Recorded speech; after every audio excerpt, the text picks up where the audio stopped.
কটা বাজে রে বোনো? এখন লাঞ্চ করছে আর এর মুখের অবস্থা দেখে বুঝতেই পারছেন সেই লেভেলের ডান্স করেছে। আর আমাকে দেখো, আমার দিদি একটু নাচে, কেউ হলুদ পরিনি, আমরা নর্মাল কুর্তি পরে চলে গিয়েছিলাম, কারণ কি রাতে আমরা খুব ধামাকা সাজতে চাই, তাই জন্য রাত্রে দুপুরে সাজবে আবার রাতে, তাই জন্য আমরা একেবারেই সাজ দেখাবো, তাই তো বোনো? একবারেই আমরা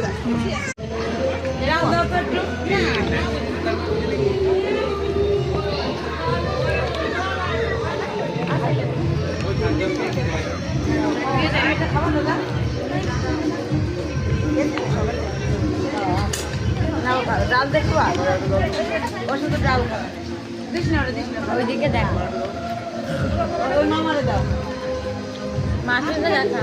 ও মা, মার তো ভালো লাগতেছে, মাছের নাচ আছে।